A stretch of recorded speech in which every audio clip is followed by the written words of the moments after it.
Hey guys, welcome back to my channel. जैसे कि पिछले वीडियो में हमने आर्टिकल 12 एंड आर्टिकल 13 को कवर किया था, तो आज हम आर्टिकल 14 से 30 तक डीपली समझेंगे। ये वीडियो स्टार्ट करने से पहले मैं आपको एक इम्पॉर्टेंट बात बताती हूँ। अगर आप फंडामेंटल राइट को प्रॉपर्ली समझना चाहते हो तो पहले आप मेरे प्रीवियस वीडियो जो है आर्टिकल 12 एंड आर्टिकल 13 के कंसेप्ट को डीपली समझो, क्योंकि आर्टिकल 12 बताता है कि स्टेट कौन है और आर्टिकल 13 बताता है कि कौन सा लॉ वॉइड होता है। इन दोनों कंसेप्ट के बिना फंडामेंटल राइट्स कम्प्लीटली क्लियर नहीं होंगे। सो मैं आपको सजेस्ट करूंगी कि अगर आप फंडामेंटल राइट को एकदम क्लियरली समझना चाहते हो तो पहले आप आर्टिकल 12 एंड आर्टिकल 13 का कंसेप्ट क्लियर कर लो, उसके बाद ये वीडियो कंटिन्यू करो। तो चलिए अब हम बात करते हैं आर्टिकल 14 एंड आर्टिकल 30 की। ये आर्टिकल कॉन्स्टिट्यूशन लॉ के बहुत ही इम्पोर्टेंट आर्टिकल्स हैं, जिसे हम फंडामेंटल राइट्स भी कहते हैं, और ये कॉन्स्टिट्यूशन के पार्ट 3 में आते हैं। इन राइट्स का मेन ऑब्जेक्टिव है इंडिविजुअल की लिबर्टी, डिग्निटी, इक्वलिटी को प्रोटेक्ट करना। अगर स्टेट इन राइट्स को वायलेट करता है तो सिटीजन डायरेक्टली सुप्रीम कोर्ट या हाई कोर्ट अप्रोच कर सकता है। इसी वजह से फंडामेंटल राइट्स को जस्टिसेबल राइट कहा जाता है। डेमोक्रेसी तभी सर्वाइव करती है जब सिटीजन के पास फ्रीडम और इक्वलिटी हो, और ये दोनों चीजें फंडामेंटल राइट्स को इंश्योर करता है। तो चलिए अब हम और टाइम वेस्ट नहीं करते हैं, वीडियो को जल्दी से स्टार्ट करते हैं। तो फंडामेंटल राइट को समझने के लिए कॉन्स्टिट्यूशन ने इन्हें डिफरेंट कैटेगरी में डिवाइड किया है। जैसे कि आर्टिकल 14 से 18 तक राइट टू इक्वलिटी आता है, जो इक्वलिटी का बेस बनाता है। आर्टिकल 19 से 22 तक राइट टू फ्रीडम दिया गया है, जो पर्सनल लाइबिलिटी और डेमोक्रेटिक फ्रीडम से रिलेटेड है। आर्टिकल 23 और 24 राइट अगेंस्ट एक्सप्लॉयटेशन से डील करता है, जो ह्यूमन डिग्निटी को प्रोटेक्ट करता है। आर्टिकल 25 से 28 right to freedom of religion की बात करता है, और आर्टिकल 29 और 30 कल्चरल और एजुकेशनल राइट्स ऑफ माइनॉरिटीज को प्रोटेक्ट करते हैं। ये सारे राइट मिलकर एक बैलेंस्ड कॉन्स्टिट्यूशनल सिस्टम क्रिएट करते हैं। तो अब हम सबसे पहले आर्टिकल 40 यानी राइट टू इक्वलिटी के बारे में बात करते हैं। आर्टिकल 14 इक्वलिटी बिफोर लॉ और इक्वल प्रोटेक्शन ऑफ लॉ की गारंटी देता है। इक्वलिटी बिफोर लॉ का मतलब है कि लॉ के सामने सब बराबर है, चाहे वो प्राइम मिनिस्टर हो या कोई कॉमन सिटीजन।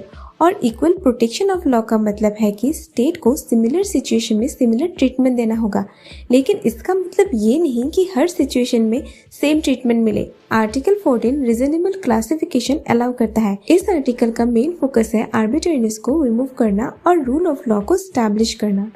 स्टेट किसी लॉ के थ्रू क्लासिफिकेशन कर सकता है, लेकिन वो क्लासिफिकेशन रीजनेबल होनी चाहिए।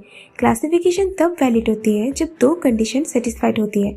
पहला कंडीशन ये है कि इंटेलिजिबल डिफरेंशिया, मतलब ग्रुप के बीच एक डायरेक्ट डिफरेंस होना चाहिए, और दूसरा कंडीशन है रैशनल नेक्सस। इसका मतलब है क्लासिफिकेशन का ऑब्जेक्टिव से डायरेक्ट रिलेशन होना चाहिए।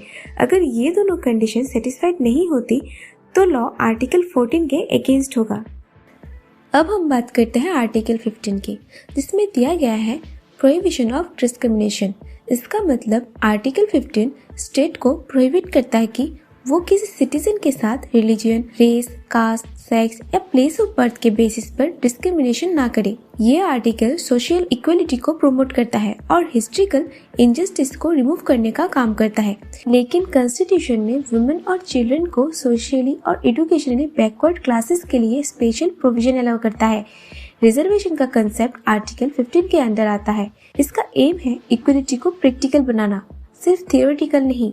अब आते हैं आर्टिकल 16 में। आर्टिकल 16 बात करता है equal opportunity in public employment. Article 16 government jobs में इक्वलिटी ऑफ अपॉर्चुनिटी प्रोवाइड करता है, जैसे हर सिटीजन को इक्वल चांस मिलना चाहिए पब्लिक एम्प्लॉयमेंट के लिए। लेकिन कॉन्स्टिट्यूशन यहाँ भी रिजर्वेशन अलाउ करता है ताकि बैकवर्ड क्लासेस को रिप्रेजेंटेशन मिल सके। इंदर शाउनी के केस में सुप्रीम कोर्ट ने कहा कि रिजर्वेशन 50% से ज्यादा नहीं होना चाहिए और क्रीमी लेयर को बेनिफिट नहीं मिलना चाहिए। आर्टिकल 16 मेरिट और सोशल जस्टिस के बीच बैलेंस क्रिएट करता है। इसके बाद आते हैं आर्टिकल 17 में, जिसमें दिया गया है एवोल्यूशन ऑफ अनटचेबिलिटी। इसका मतलब आर्टिकल 17 अनटचेबिलिटी को कम्प्लीटली एबॉलिश करता है। अनटचेबिलिटी का प्रैक्टिस किसी भी फॉर्म में अलाउड नहीं है और ये पनिशेबल ऑफेंस है। ये आर्टिकल डायरेक्टली एनफोर्सेबल है और किसी एक्सेप्शन को अलाउ नहीं करता। आर्टिकल 17 का मेन एम है सोशल इक्वलिटी और ह्यूमन डिग्निटी को प्रोटेक्ट करना। और आर्टिकल 18 बात करता है एवोल्यूशन ऑफ टाइटल की। मतलब आर्टिकल 18 स्टेट को टाइटल देने से प्रोहिबिट करता है, जैसे राजा, महाराजा, नवाब एटसेट्रा। इसका ऑब्जेक्टिव है इक्वलिटी मेंटेन करना और क्लास डिस्टिंक्शन को रिमूव करना। लेकिन मिलिट्री और एकेडमिक ओनर्स जैसे भारत रत्न इस प्रोहिबिशन में नहीं आते, क्योंकि वो टाइटल्स नहीं बल्कि ओनर्स होते हैं। आर्टिकल 19 से 22 तक राइट्स इंडिविजुअल फ्रीडम से रिलेटेड है। ये राइट्स डेमोक्रेटिक सिस्टम का फाउंडेशन है, लेकिन ये राइट्स एब्सोल्यूट नहीं है। State public order, morality, security और सोवरेनिटी के इंटरेस्ट में रीजनेबल रेस्ट्रिक्शन इम्पोज कर सकता है। आर्टिकल 19 सिटीजन को 6 इम्पोर्टेंट फ्रीडम देते हैं, जैसे freedom of speech and expression, peaceful assembly, association, movement, residence और profession. Freedom of speech democracy के लिए सबसे इम्पोर्टेंट है, लेकिन ये रीजनेबल रेस्ट्रिक्शन लग सकता है, जैसे डिफॉर्मेशन, पब्लिक ऑर्डर और नेशनल सिक्योरिटी के ग्राउंड्स पर। अब हम बात करते हैं आर्टिकल 20 की, जिसमें दिया गया है accused को प्रोटेक्शन देना। X post facto law allowed नहीं है, मतलब क्राइम के बाद लॉ बनाकर पनिशमेंट नहीं दी जा सकती। WGO पार्टी भी प्रोहिबिटेड है और किसी पर्सन को सेल्फ इंक्रिमिनेशन के लिए फोर्स नहीं किया जा सकता। ये आर्टिकल क्रिमिनल जस्टिस सिस्टम का बैकबोन है। अब हम बात करते हैं आर्टिकल 21 की, जिसमें दिया गया है right to life and personal liberty. इस आर्टिकल को सबसे डायनेमिक और इम्पोर्टेंट माना जाता है। राइट टू लाइफ का मतलब सिर्फ जीना नहीं है, बल्कि डिग्निटी के साथ जीना है। सुप्रीम कोर्ट ने आर्टिकल 21 को एक्सपेंड करके right to privacy, right to health, right to shelter और राइट टू क्लीन एनवायरनमेंट जैसा राइट इंक्लूड किया है। मेनका गांधी के केस में सुप्रीम कोर्ट ने कहा है कि procedure establish by law fair and just responsible होना चाहिए। और आर्टिकल 21A में दिया गया है राइट टू एजुकेशन, जिसमें बताया गया है 6 से 14 साल के बच्चे को फ्री और कंपल्सरी एजुकेशन देना चाहिए। ये वेलफेयर स्टेट के कंसेप्ट को रिफ्लेक्ट करता है और सोशल डेवलपमेंट के लिए बहुत इंपॉर्टेंट है। आर्टिकल 22 बात करता है protection against arrest and detention. Article 22 arrested person को सेफगार्ड देता है, जैसे अरेस्ट के ग्राउंड बताना और लीगल कंट्रोल का राइट। लेकिन प्रिवेंटिव डिटेंशन लॉ इस रूल का एक्सेप्शन है, जो नेशनल सिक्योरिटी और पब्लिक ऑर्डर के इंटरेस्ट में लाया जाता है। आर्टिकल 23 बात करता है राइट अगेंस्ट एक्सप्लॉयटेशन। ये आर्टिकल ह्यूमन ट्रैफिकिंग, बेगर और फोर्स लेबर को प्रोहिबिट करता है। ये आर्टिकल ह्यूमन डिग्निटी और सोशल जस्टिस को प्रोटेक्ट करता है। और आर्टिकल 24 बात करता है प्रोहिबिशन ऑफ चाइल्ड लेबर, जिसमें 14 साल से कम एज के बच्चे को हैजार्डस इंडस्ट्रीज में काम करने से रोकता है। ये चाइल्ड वेलफेयर और प्रोटेक्शन का इम्पोर्टेंट प्रोविजन है। आर्टिकल 25 बात करता है freedom of conscience and religion. Article 25 her individual को फ्रीडम देता है अपना रिलीजन फॉलो करने, प्रैक्टिस करने और प्रोपागेट करने, लेकिन ये फ्रीडम पब्लिक ऑर्डर, मोरालिटी और हेल्थ के सब्जेक्ट में है। आर्टिकल 26 बात करता है फ्रीडम ऑफ रिलीजियस डिनोमिनेशन।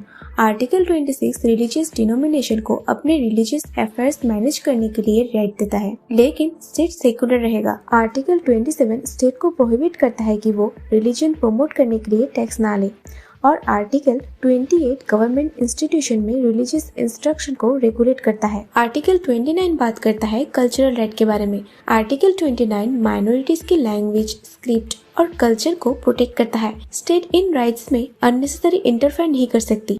और आर्टिकल 30 माइनॉरिटीज को राइट देता है कि वो अपने एजुकेशनल इंस्टीट्यूशन स्टैब्लिश और एडमिनिस्टर करे। स्टेट इन इंस्टीट्यूशन के मैनेजमेंट में आर्बिट्ररी इंटरफेयर नहीं कर सकती।